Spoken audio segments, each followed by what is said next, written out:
Hey, welcome to Rider Rays. This week is Proverbs chapter 1, and we're going to be looking at verses 20 through 23. Now, last time we read the warning not to consent when sinners entice us. Of course, we're still sinners, right? So we are sinners. But when we find it here, God is making a differentiation between repentant and unrepentant sinners. The sinners and the saved. The sinners and then those who are following Christ our Savior. We heard the Father command His Son that if sinners entice you, do not consent. This is a command that we must pay attention to. We cannot afford to ignore this command.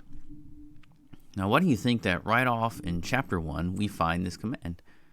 We must not allow sinners to entice us to sin, because we need to hear this instruction.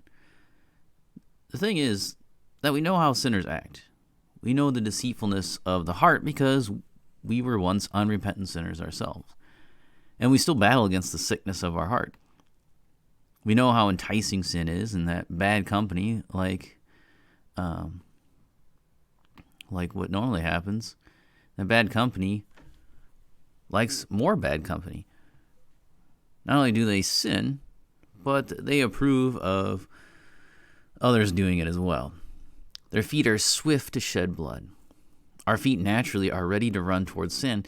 It is only by the grace of God that we turn away. We also know when or where the enticement of sin leads us. It is the broad road to hell.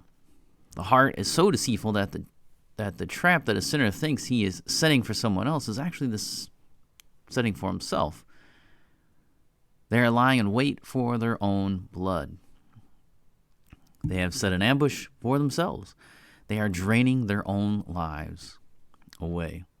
And that brings us to verses 20 through 23. The Father has given a command. Do not consent to the enticement of sinners. There's something about this description that is very fitting in this kind of teaching. The older seasoned man is trying to teach the younger man about the abstract concept of wisdom in a way that plays out in his life and mind in a very practical way. After all, wisdom is not wisdom unless it's lived out in the life of the follower of Jesus. The Father, from verses 20 through 33 through verse 23, describes wisdom as a woman. Actually, it's all the way through to the end. So from 20 to 33, you see that. Wisdom cries. Wisdom is described as she. What a great way to teach a young man about something like wisdom. Wisdom is like this beautiful and virtuous woman calling out in the city.